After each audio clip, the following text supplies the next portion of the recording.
हरिभूमि की इस पावन धरा पर नाथ पंथ से जुड़े हुए पूज्य योगेश्वरों, संतों और शिव परिवार के इस मूर्ति प्राण प्रतिष्ठा कार्यक्रम और 8 मान भंडारा के इस भव्य समारोह में आप सभी के दर्शन और आपसे संवाद करने का सौभाग्य प्राप्त हो रहा है। मैं इस अवसर पर इन सभी पूज्य योगेश्वरों को नमन करते हुए आप सभी का हृदय से मैं अभिनंदन करता हूं, स्वागत करता हूं। दुनिया की सबसे प्राचीन परंपरा है, एक ऐसी परंपरा जिसने मानव को मानव बनाने में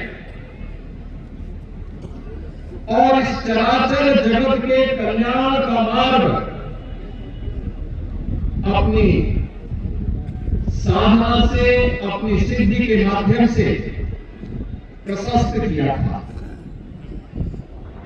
अलग अलग उपासना विधियां पंथ और संप्रदाय के रूप में सनातन धर्म के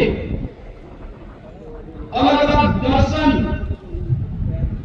और उससे उपजीवी ज्ञान की नई पद्धतियों का आधार रहा है। ये उसमें विभाजन के कारण नहीं थे।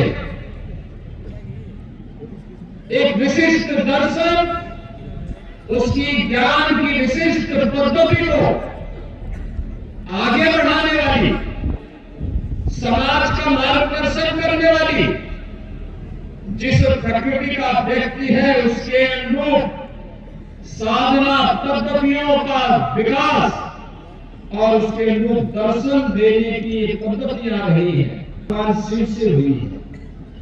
और आज आपने इस गांव में भी भगवान शिव के मंदिर और उनकी मूर्ति प्राण प्रतिष्ठा के कार्यक्रम में शिव परिवार की भी प्राण प्रतिष्ठा का कार्यक्रम इन पूज्य संतों और योगेश्वरों, सिद्ध योगेश्वरों की मूर्ति प्राण प्रतिष्ठा के साथ ही शिव परिवार की भी प्राण प्रतिष्ठा का कार्यक्रम यहाँ पे संपन्न किया है। भारत के अंदर आदिनाथ भगवान शिव की उपासना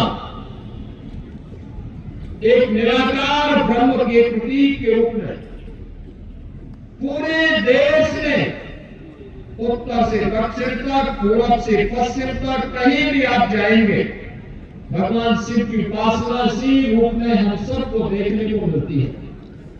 कैलाश के वासी भगवान शिव हो या रामेश्वरम में विराजमान भगवान रामेश्वर, ये सभी शिव के वे रूप हैं जो भारत की एकात्मता का भी प्रदर्शन करते हैं।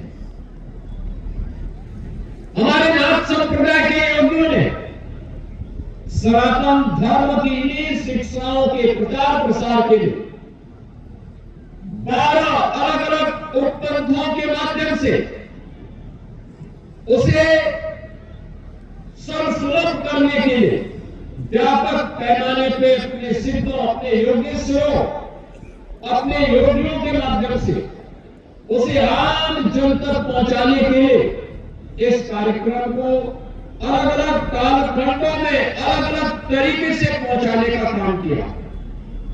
और आज मुझे इस गांव में आकर के, कौलाना में आकर के मुझे अत्यंत आनंद की अनुभूति हुई। मैं जब ऊपर से आ रहा था, मैं देख रहा था, मैं समझ रहा था कि मुझे हो सकता है और आगे जाना होगा, क्योंकि जब मैंने महंत बालकनाथ जी महाराज से पूछा था कि मुझे दिल्ली से वहां पहुंचने में कितना समय लगेगा, तो उन्होंने कहा 45 मिनट। तो मैं समझता था कि ये कार्यक्रम दूर है, मैं समझता था यहाँ किसी राजनीतिक दल की कोई बड़ी रैली है। इतना बड़ा जमावड़ा किसी भंडारे में हो, यह अद्भुत है और स्मरणीय है। आयोजकों को मैं धन्यवाद देता हूं, आप सभी का मैं अभिनंदन करता हूं और पूज्य संतों को नमन करते हुए उनका भी मैं अभिनंदन करता हूं।